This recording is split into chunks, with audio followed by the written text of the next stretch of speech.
ವಿಜಯಪುರ ಜಿಲ್ಲೆಯಲ್ಲಿ ಚಳಿಗೆ ಕಂಗೆಟ್ಟು ಹೋಗಿದ್ದಾರೆ ಜನ. ಚಳಿಯ ನಡುವೆ ಜಿಲ್ಲೆಯ ಜನರಿಗೆ ಮತ್ತೊಂದು ಸಂಕಷ್ಟ ಎದುರಾಗಿದೆ.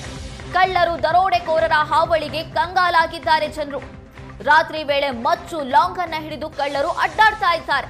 ಮುಖಕ್ಕೆ ಮಾಸ್ಕ್, ಕೈಯಲ್ಲಿ ಮಾರಕಾಸ್ತ್ರವನ್ನ ಹಿಡಿದು ಖದೀಮರು ಕಳ್ಳತನ ಕೇಳಿದ್ದಾರೆ. ವಿಜಯಪುರ ಜಿಲ್ಲೆಯಾದ್ಯಂತ ಮುಸುಕುಧಾರಿ ಕಳ್ಳರ ಹಾವಳಿ ಜಾಸ್ತಿ ಆಗಿದೆ.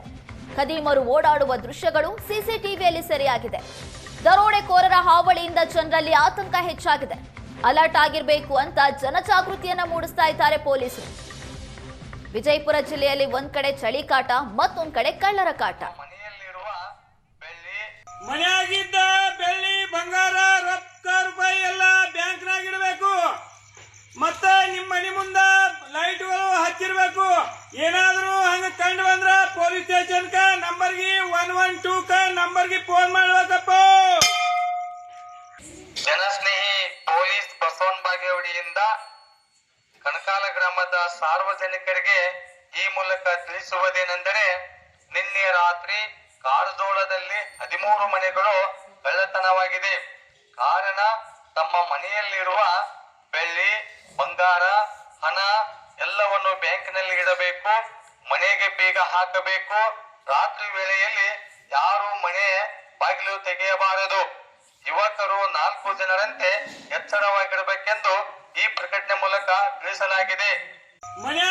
ಈ ಬಿಜಾಪುರ ಪೂರ್ತಿ ಜಿಲ್ಲಾ ಒಳಗೆ ಸರ್ ಏನು ಚಳಿಗಾಲ ಬಂದದ ನೋಡಿ, ಚಟ್ಟಿ ಅಮಾಶೆ ಆಗಂದ ಊಟ ಹೆಚ್ಚಾಗಿರ್ತಿತ್ತು. ಚಳಿಗಾಲ ಥಂಡಿ ಸಿಕ್ಕಾಪುರಿ, ಯಾಕಂದ್ರೆ ಸಾಯಂಕಾಲ 6 ಗಂಟೆಗೆ ಹೆಚ್ಚಾಲತ್ತ ರೀ.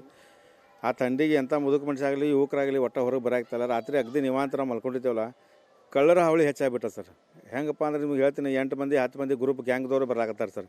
8 ಮಂದಿ 10 ಮಂದಿ ಗ್ಯಾಂಗ್ ಬರಾಕತ್ತಾರೆ. ಈ ಮನೆಯೇ ಬಳ್ಳೊಳ್ಳಿ ಒಳಗೆ ಆಯಿತು, ಆಮೇಲೆ ಇಲ್ಲಿ ಹಿಟ್ನಳ್ಳಿ ಒಳಗೆ ಆಯಿತು, ಇಲ್ಲ ಬಿಜಾಪುರ ಒಳಗೆ ಇಲ್ಲಿ ಇದು ಸಂಸ್ಕೃತ ಕಾಲನಿ ಸರ್ ಅಲ್ಲಿ ಆಯಿತು. ಹಿಂಗೆ ಎಲ್ಲ ಕಡೆ, ಯಾಕಂದ್ರೆ ನಾವು ಚಂತನ ದುಡ್ಡು ಬಂದಿರ್ತೇವೆ. ಆಮೇಲೆ ಸಾಯಂಕಾಲ 6 ಆಯ್ತಲ್ಲಪ್ಪ, ಸಿಕ್ಕಾಪಟ್ಟಿ ಥಂಡಿ ಬರತ್ತದ. ಆ ಥಂಡಿ ಸಂಬಂಧ ಎಲ್ಲರೂ ಯಾರೂ ಹೊರಗೆ ಬರೋಂಗಿಲ್ಲ. ಬಲ್ಲಾದ ಮಟ್ಟಿಗೆ CCTV ಆಗಂತರೂ ಈಗ ಮೊನ್ನೆ ಇದರ ಬಳ್ಳೊಳ್ಳಿ ನೋಡೇವು ಸರ್, ಜಳಕಿ ಹತ್ರ ಬಳ್ಳೊಳ್ಳಿ ಬರ್ತಲ್ಲ ರೀ, ಅಲ್ಲಿ ನೋಡೇವು. ಆಮೇಲೆ ಹಿಟ್ಟಳೆ ಅಂತೂ ಈಗ ಬಿಜಾಪುರ ಜಿಲ್ಲೆಯಾದಂತೆ ಸರಣಿಗಳ್ಳತನ ನಡೆದು ಎಲ್ಲರಿಗೂ ಗೊತ್ತಿದ್ದ ವಿಷಯ ಐತಿ. ಯಾಕಂದರೆ ಈಗ ಥಂಡಿ ಜಾಸ್ತಿ ಆಗ್ಯದ. ಥಂಡಿ ಜಾಸ್ತಿ ಆಗೋದ್ರಿಂದ ಊಟ ಮಾಡಿ ಬೆಚ್ಚ ಕಂಬಳಿ, ಆಮೇಲೆ ಅವು ಬ್ಲ್ಯಾಂಕೆಟ್ ಅದು ಹೊಚ್ಕೊಂಡು ಮಕ್ಕಳಾಗ್ತಾರೆ. ಹೊರಗೆ ಆವಾಜ್ ಆದ್ರೆ ಎದ್ದು ಬರುವಂಥ ಪೊಸಿಷನೂ ಇಲ್ಲ, ಯಾಕಂದ್ರೆ ಥಂಡಿಗೆ ಅಂಜದ ಮಂಜಿ.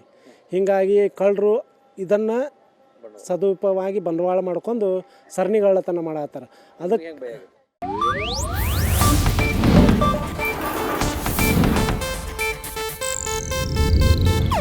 ಇದು ಏಷ್ಯಾನೆಟ್ ನ್ಯೂಸ್ ನೆಟ್ವರ್ಕ್ ಪ್ರಸ್ತುತಿ.